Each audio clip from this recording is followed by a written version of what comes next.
Also, do you go to the library? How do you handle when your child gets a book with topics that include gender confusion issues? And what age do you talk to them about these things and how? When you homeschool, you are with your kids so often that some topics like this come up naturally. We're just with our kids a lot. So it's a continual conversation, and it's just an opportunity to be able to talk these through from a biblical worldview with our kids. Welcome to Our Life Homeschooling. My name is Sherry, Christian, wife to my high school sweetheart Nelson, and thankful mom to 10 incredible kids. I'm the author of the blog and YouTube channel Our Life Homeschooling, where I share homeschooling encouragement for everyday moms. I believe that motherhood is ministry, and homeschooling is simply an extension of parenting.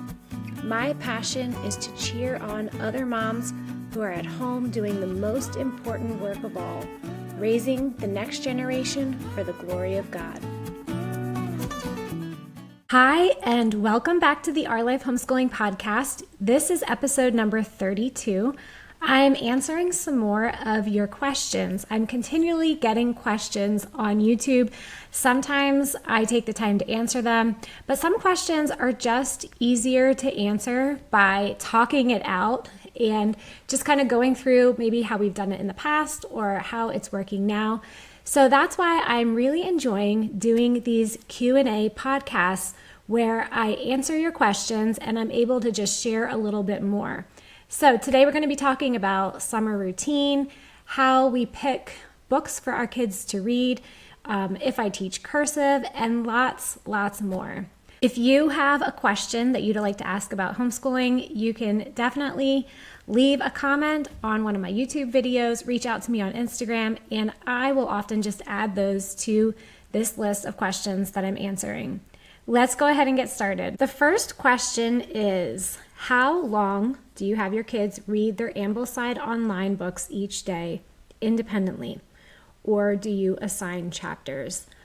So Ambleside Online, if you're not familiar, is just a wealth of resources, all geared towards a Charlotte Mason style of education. And it's a curriculum that's free online. It has just so many great book recommendations. So I do use Ambleside Online for a lot of the books that my kids read. They read books on their own just for pleasure, but a lot of those more challenging books that would be, for example, on the Ambleside Online list, I will assign to them.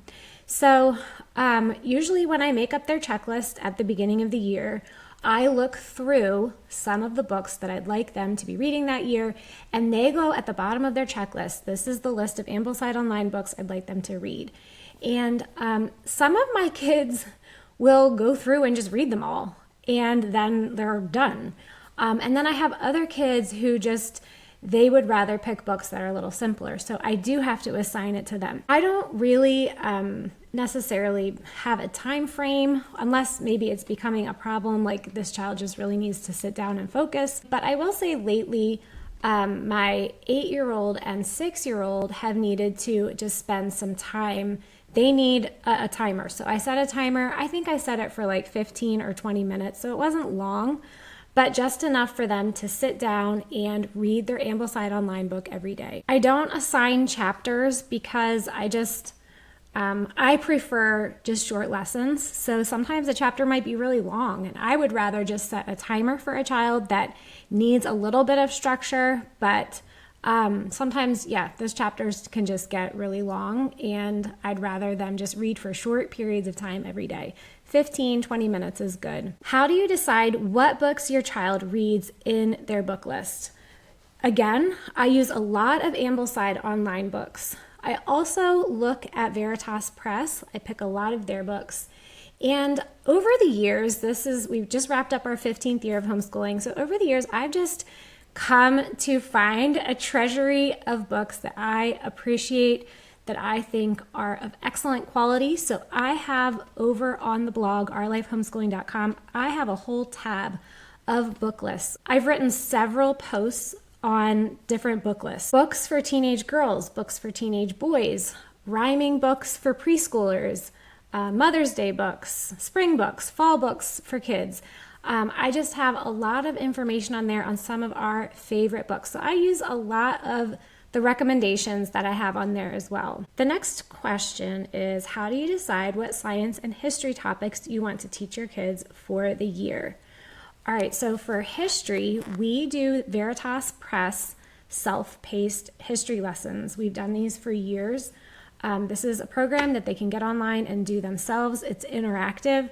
The thing I love most about Veritas Press is that it teaches history chronologically from creation in ancient Egypt up to Old Testament, Greece and Rome, Middle Ages, Renaissance and Reformation, explores to the year 1815, and then 1815 to modern times.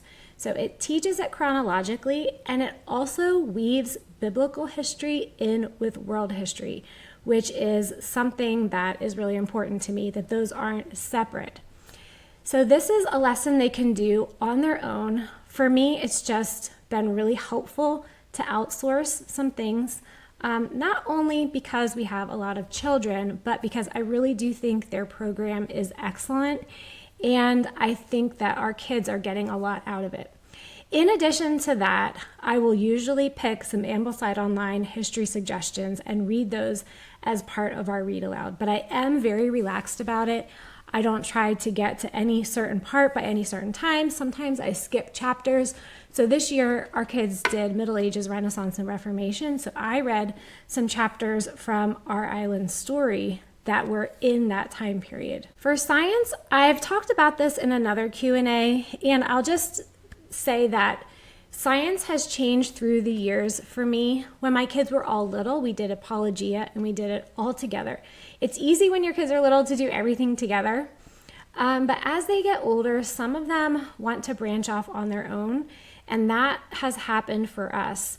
So I would say the short answer is we love Apologia, but for my younger kids, I also do the Burgess Bird Book, the Burgess Animal Book. And one thing I forgot to mention when I was talking about some of the books that our kids read is that Ambleside Online is a great reference, but it's also just so rich. And if you get on there, you can easily get overwhelmed if you try to do everything in the Ambleside Online curriculum. This is kind of what I did with our oldest son because I wasn't familiar with a lot of the books on there. I ended up reading every single one, which was way too much for us to do.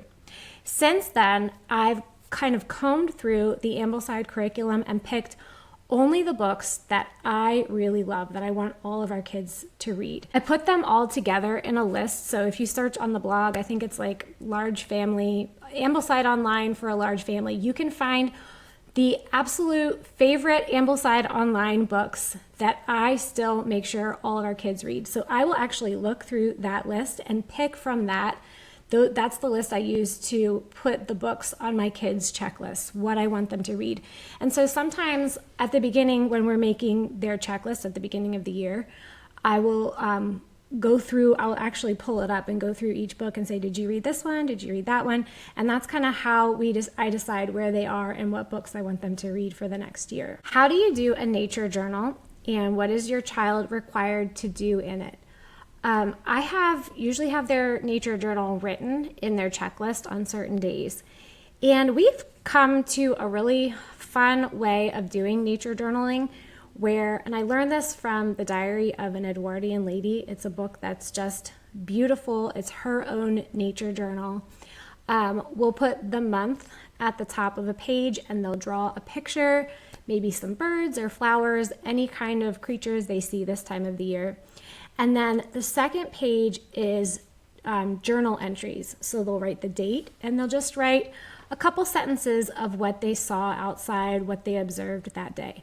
And so whenever nature journal is on their checklist, they'll pull it out and just work through where they are, either drawing the picture for the month or making a little journal entry for that day.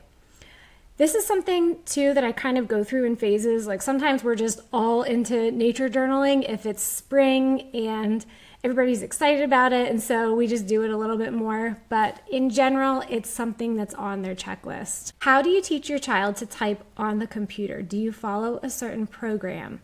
We do SenseLang. It's senselang.org. I think that's what you would type in. And we just do their typing lessons. I think there are 16 of them. Once they get to the last lesson, they're pretty much ready to type. And a lot of times I'll have them, after they finish the 16 lessons, which usually these lessons would take a child like a year. So they would do lesson 1, maybe for 5 minutes, 10 minutes a day until they master that lesson. And that might take a week or more maybe. And then they move on to lesson 2. And it's just adding new letters every day, new fingers. So when they finish all 16 lessons, I usually have them fit in some typing after their copy work. So whatever they're copying for copy work, they're handwriting it, and they finish it, they get on the computer, and they type the same thing. How do you keep track of grading? Do you grade weekly or monthly? I don't keep grades. I think this is just a lot of work. And to me, grades don't really matter. What matters to me is that my kids understand what they're doing and that they love learning. So I guess one good example would be math. When they do their math lesson, if they're old enough and responsible enough, if they're trustworthy, I have them check their own work. And then any questions that they get wrong, they need to correct or mark it wrong and then go back and correct it. And this is where they would pull me aside if they need help because they don't understand the concept. So for a subject like math, their work gets corrected, but I don't put a grade on it.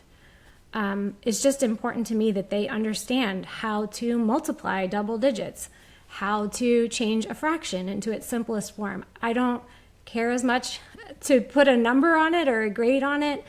I just care that they know how to do it. For other subjects like writing, I don't grade writing. I instead sit down with the kids and go over their writing with them, and we talk about ways that they can improve.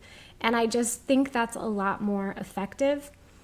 Now, when our kids get into middle school and high school, some of them take classes at a co-op and they get grades there. You know, for some of my kids, that actually has been very motivating. They love seeing a grade. So if that's something that your child loves, then, you know, by all means, if you have the time to do that, then do it.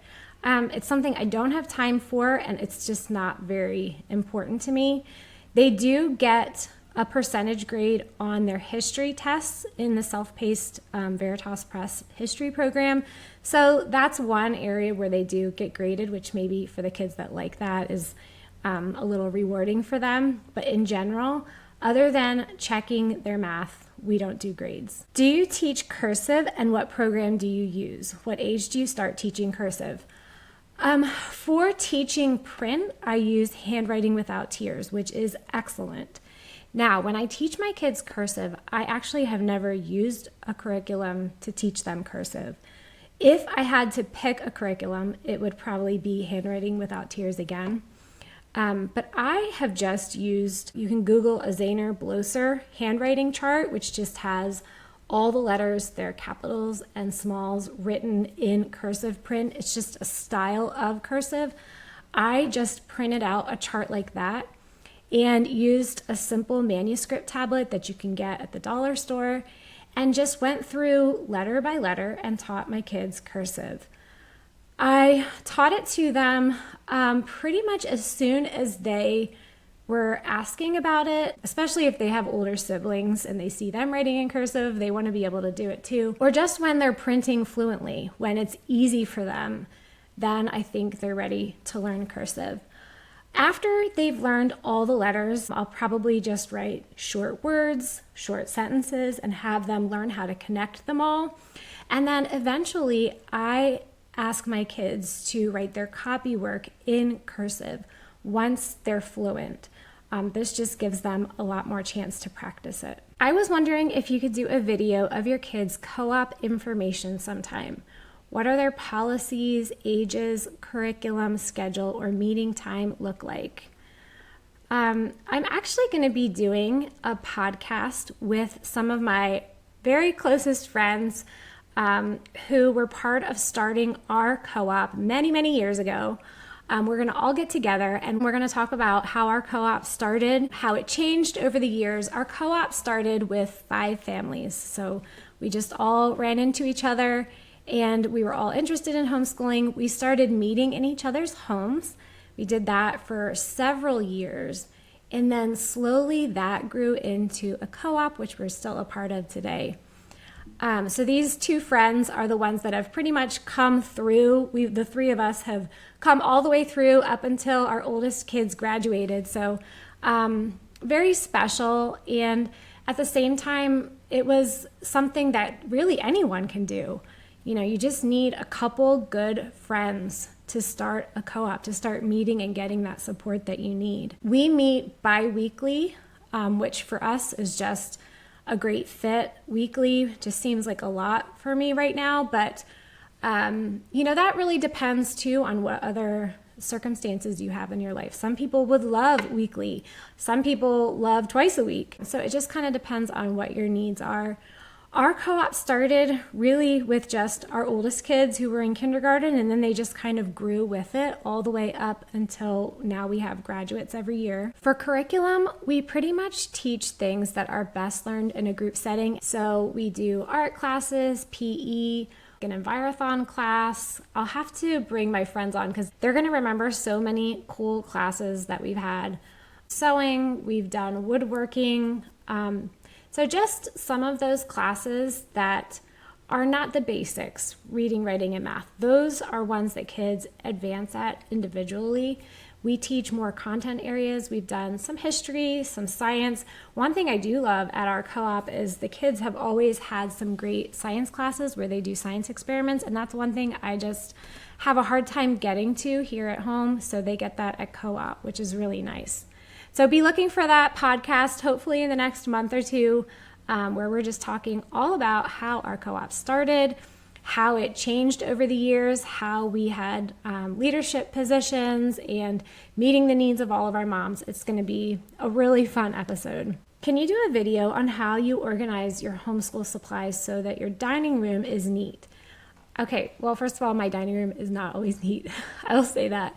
And if it's neat in some of my videos, we might have cleaned up before, or it's not always neat. I can tell you that.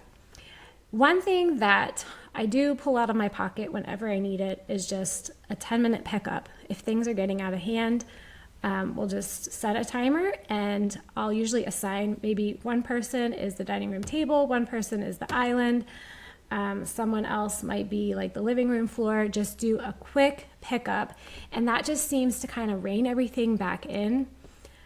We don't have a lot of homeschool supplies, and things like paints and paintbrushes, any kind of artistic things like that, my kids, my older ones, keep in their bedrooms, so those are things that aren't out. We have a dresser in our dining room that keeps all of our morning time work, all of our notebooks. It has puzzles and just different things for toddlers to do while we're doing morning time. Has our pencils, scissors, all that kind of stuff.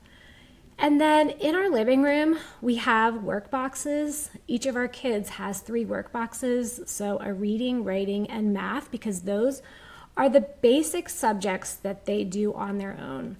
A lot of the extra stuff we do in group work, either in morning time or in read-alouds. So that can hold most of their work in those 3 work boxes. Some of our older kids have backpacks because they go to co-op, and they'll keep their books or whatever up in their room in their backpack. And I also have a wardrobe in our basement where I keep curriculum books that I need but am not using presently. So that's just an extra storage space for us. Okay, this question is asking how to homeschool our sons as they're growing. More specifically, have you or would you consider making a video on discipleship of older boys and that mother-son relationship, and maybe some high school curriculum type videos for the older years? We're starting down high school, and the thought of raising young men to be godly workers, husbands, future fathers is so weighty on my heart to do it well. I'll definitely keep that in mind. because maybe a video would be able to just share a little bit more of maybe just some like curriculum ideas or things like that. But I guess the first thought that comes to my mind, I feel like this is going to be a little bit of a disappointment. As our boys have grown, I think teenage boys, it's so important for them to learn to be men. And to learn to be men, they have to be around men. They have to be with men. And there is a little pushback or maybe distancing from mom that happens. And I think it's a good thing. Hard because, they're our sons, they're our little boys. And there's an age where you are really close to them and you're spending a lot of time, they're talking with you, they're sharing things with you, and then they hit those teenage years where they want to identify themselves more as a man and not as a mama's boy. So I do think there's just a little bit of distancing that happens that's really good for young boys or for growing boys. And even though it is hard as a mom to let go of that, if we want our sons to be men, they need to be around men. They need to do men's work. And so for us, it's been really important for them to have godly male role models. So in youth group, at co-op, they have a lot of male teachers, coaches, any of these things. We're so thankful to be in a church where there's just a lot of godly young men for them to look up to. So just working to find those kind of men to bring into your son's life. One thing that's been just so good for our boys is working alongside men. If my husband was able to, he would take the kids with him, the boys with him to work occasionally.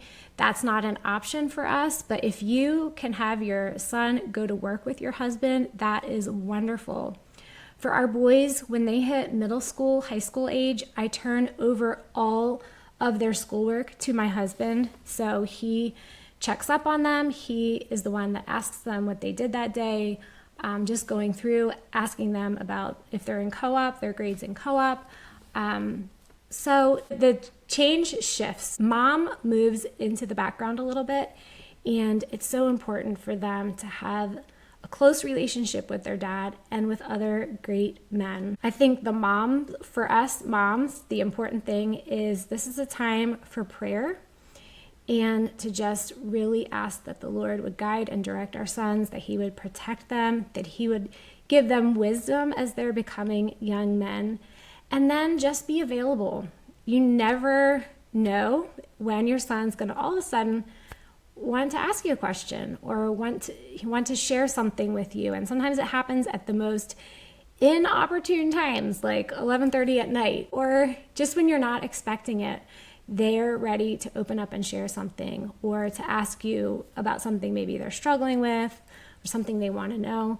So being available and praying for our sons is, I think, the best way to disciple them at this stage in their lives and to help them find some godly male role models. What do you assign to children of different ages? What criteria do you use do you use it like their interests, or what criteria do you use?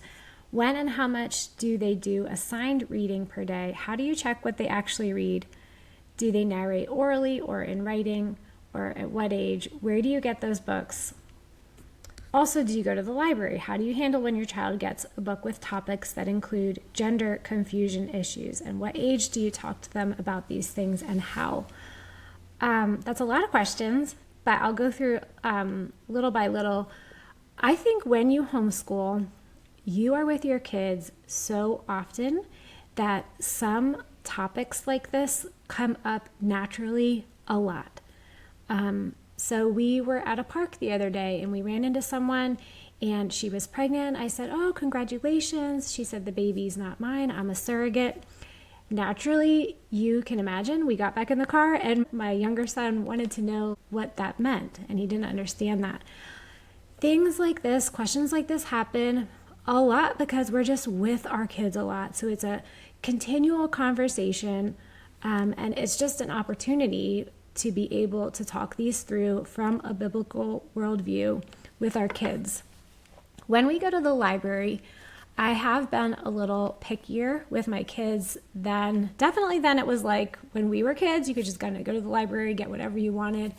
But for us, we have, over the years, especially I guess my older kids maybe have become so familiar with a lot of the authors that we read. So a lot of times we just know some good trusted authors. So we'll just read through a ton of their books.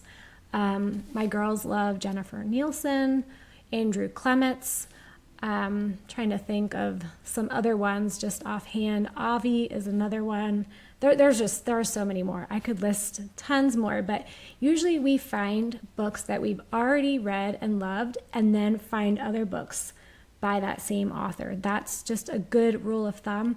And then before they leave, I do check through just to see, or if there's something they're unsure of, they'll just ask me.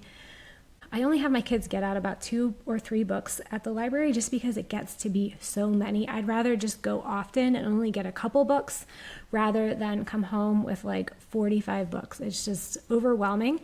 So since they're only getting out 2 books, it seems more manageable. As far as narration, I try to have my kids narrate a story back to me during read aloud time until they're old enough to do a written narration.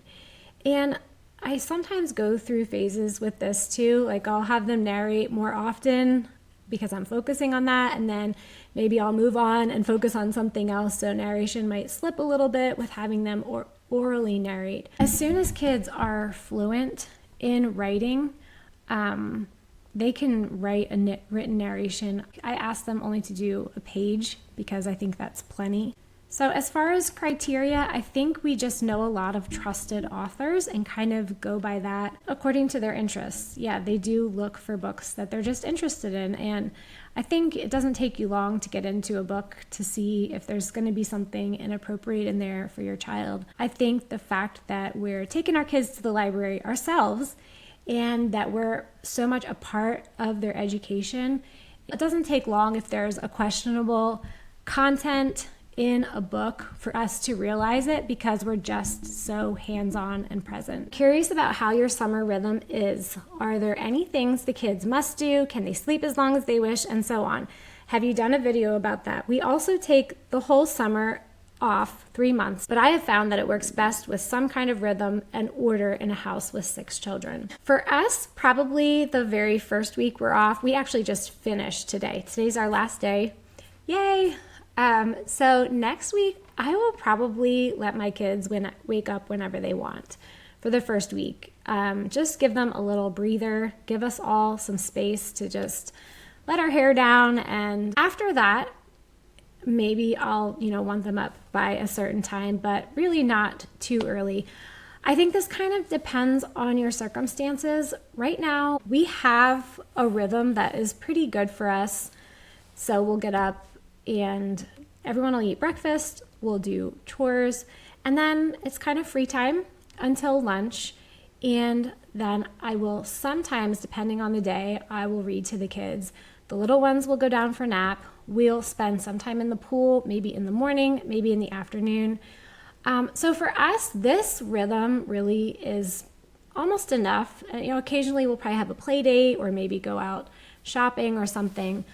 But we have a lot of kids in our household, so that takes up plenty of time just doing that. If I had 2 kids, 3 kids at home, and they were all young, that time span from when they wake up until lunchtime would seem probably really long, and maybe I would want to have some structure during that time. I think when my kids were younger, I did have a little structure to our day just so that we had enough to get us going, and then they would kind of be exhausted and they weren't bouncing off the walls because they had so much free time. Depends really where you are. At this point, I like to just make a list of all the projects that I want to do this summer, and I've even encouraged the kids to do that too.